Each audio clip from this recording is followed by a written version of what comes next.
Watch today's video until the end, because there is information at the end that not everyone knows. And subscribe to the channel now to get such videos regularly. Fans were taken aback when Frank Fritz was fired by American Pickers in March 2020, but that was only a sprinkle. Before the real storm hit, because in September 2024, news of his passing sent shockwaves through the collector's world. Although his death was heartbreaking, it wasn't the most shocking part. Rumors about his last words sent chills down the spines of those who heard them. And just when the shock seemed to be getting worse, his estate revealed something so astounding that it left everyone speechless.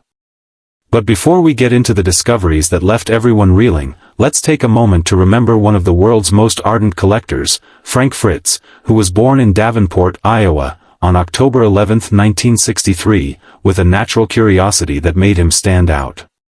While the majority of children his age were tearing through the newest comic books and chasing flyballs, Frank believed that everything had a past, a purpose, or a place in someone's life before coming here, and he wanted to know every detail.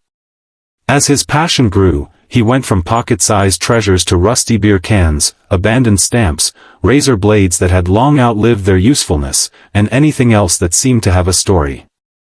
Collectibles to bigger treasures, motorcycles, dirt bikes, and rare memorabilia that carried the weight of history on their worn-out surfaces. Flea markets became his battleground, estate sales his playground. If there was an old barn off a forgotten highway packed with relics from the past, Frank was the guy knocking on the door ready to dig through the dust. To most people it was just an odd hobby. To Frank it was a calling. But here's where things took an unexpected turn. He didn't dive right into the world of antiques. Instead, life pulled him in a different direction. For nearly 25 years he worked as a fire inspector in Iowa. It was a serious non-nonsense job, one that required an eye for detail, precision, and a commitment to keeping people safe. But no matter how much time he spent checking fire codes and inspecting buildings, his passion for collecting never flickered out. In fact, his job only added fuel to the fire every day. He stepped into old firehouses, abandoned warehouses, and forgotten buildings, places brimming with hid gems waiting for someone like him to bring them back into the light. That's when he found himself collecting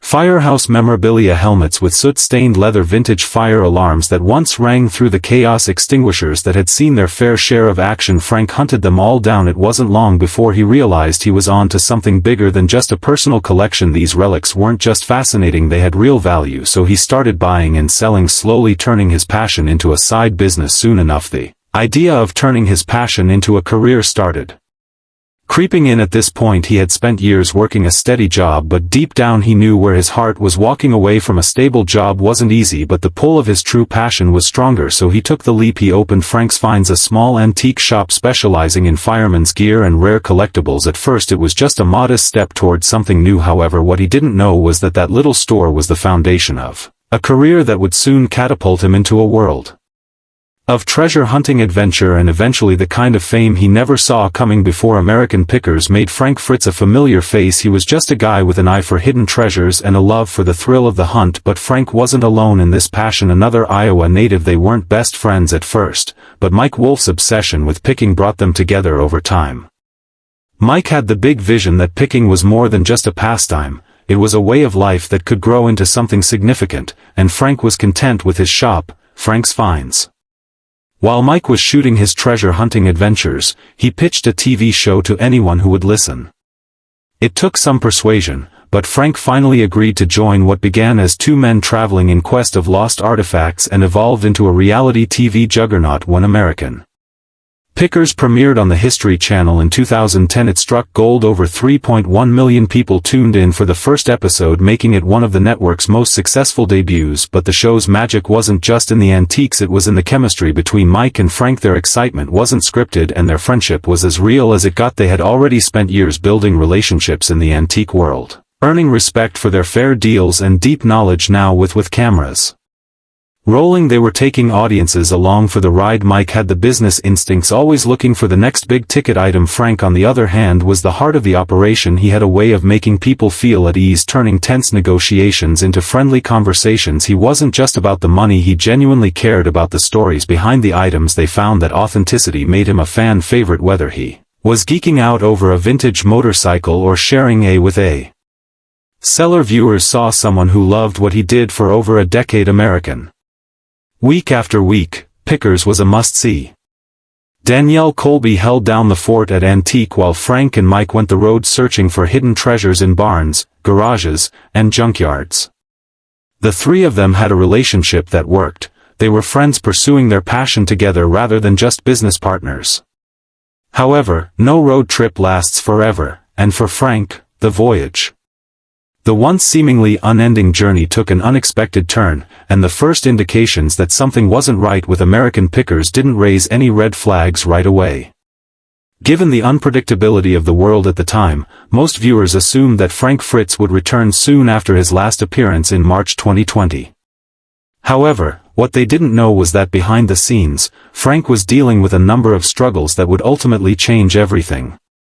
Frank Fritz never talked much about his personal struggles, but over time, some things became impossible to ignore for years.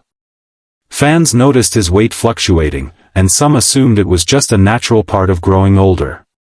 While others were concerned that something was wrong, Frank eventually disclosed that he had Crohn's disease, a chronic illness that attacks the digestive system.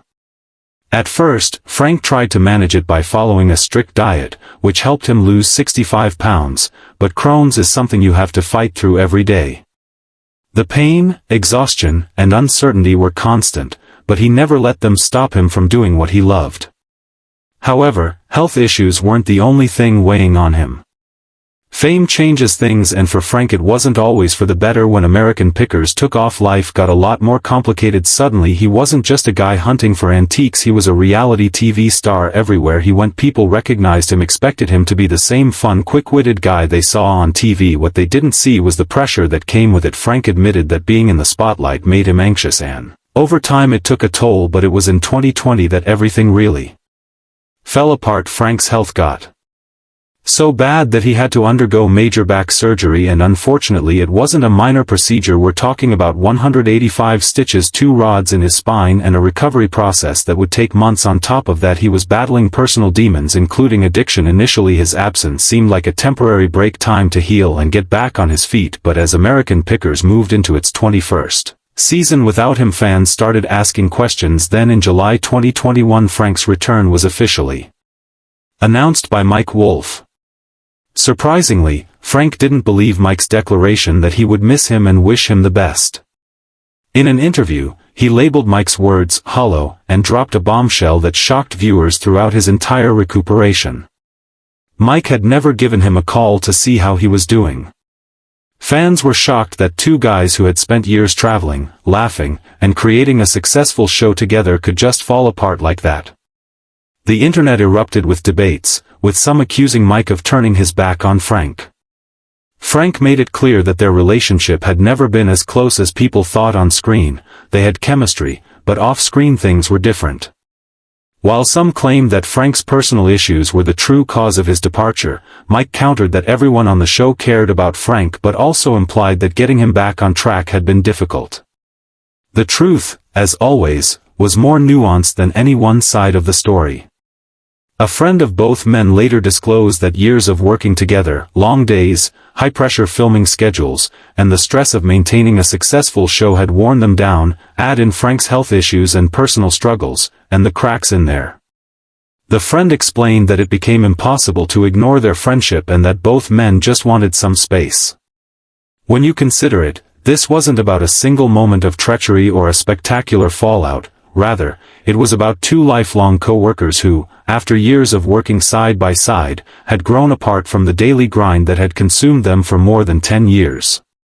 Apart under the weight of fame, stress, and personal struggles. For fans it was a tough pill to swallow. The show had made it feel like Frank and Mike would always be a team, but real life told a completely different story. Even after stepping away from television, Frank stayed deeply involved in the antiques world. He understood that the way people collected was changing, with more buyers turning to online shopping. He adapted, launching his own digital storefront and using social media to connect with collectors around the world. For Frank it wasn't about staying relevant, it was about keeping the spirit of picking alive in a new era. But if there was one thing Frank loved just as much as antiques, it was motorcycles. His passion for bikes started young. One of his earliest big purchases was a 1964 Harley Davidson, a bike that probably had his parents worried but cemented his love for vintage rides over the years. He built an impressive collection, filling an entire barn with rare and classic motorcycles, and he didn't just collect them, he shared his knowledge. In 2013 he wrote How to Pick Vintage Motorcycles, a book that broke down everything from spotting hidden gems to maintaining.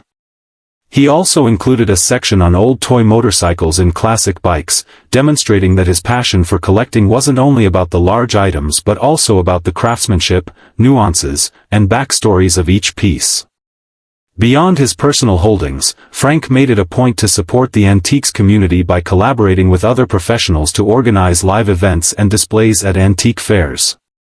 Events helping connect collectors and dealers with the same passion he had. He also co-authored American Picker's Guide to Picking, offering fans a deeper look into the world of picking. What made Frank special wasn't just his eye for a great find, it was the way he made history feel exciting. Whether he was talking about a rusty gas pump or a forgotten toy from the 50s, he had a way of bringing the past to life. To him, picking wasn't just about buying and selling, it was about keeping stories alive, one treasure at a time. And while most people thought that his feud with Mike would continue for years, everything would change after tragedy struck. In July 2022, Frank's life took a devastating turn. He suffered a major stroke at home in Davenport, Iowa. By the time help arrived, he was unresponsive and the situation was critical. He was rushed to the hospital where doctors worked to stabilize him, but the damage was severe. Fans who had followed his journey for years anxiously waited for updates, hoping he'd pull through. After nearly a month in the hospital, he was moved to a rehab facility to start the long, exhausting road to recovery. A stroke doesn't just knock you down, it can take away everything you once took for granted. For Frank, who had spent years traveling the country, striking deals and living life on his own terms, suddenly needing help with basic tasks was a cruel reality. He could no longer take care of himself, and a court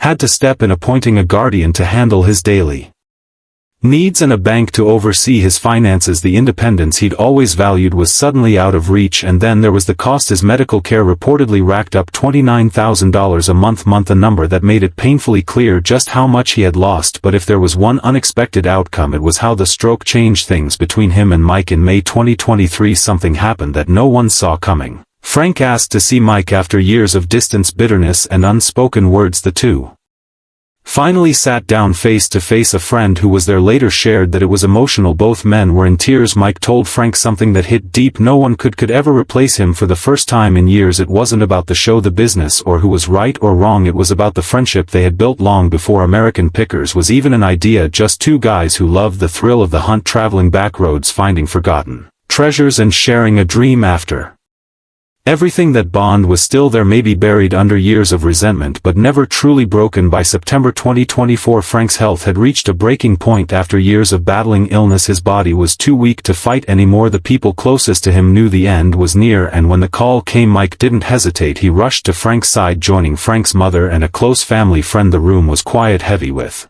unspoken words and the weight of everything they had been through for years. Things between Frank and Mike had been complicated, but in that moment none of it mattered. All that was left was their friendship, the real one, beyond the cameras and headlight lines. Later, Mike revealed that he was holding Frank's hand when he took his final breath.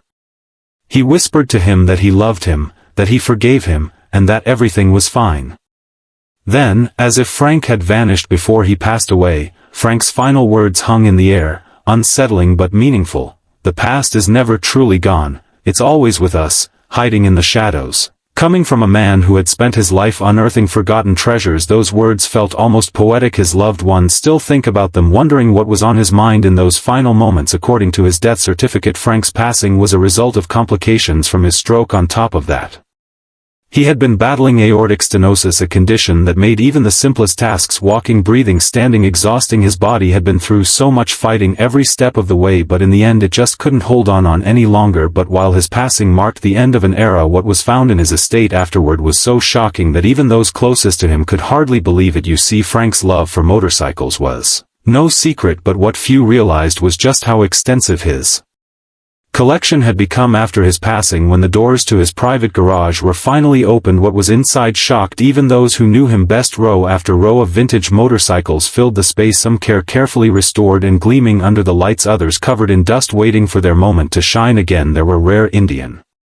motorcycles that had been painstakingly gathered over the years, including vintage Harley-Davidsons and custom choppers, some of which had undergone complete restoration while others sat in pieces mid-project. These weren't just machines, they were memories of adventure and a testament to Frank's dedication to the craft of picking.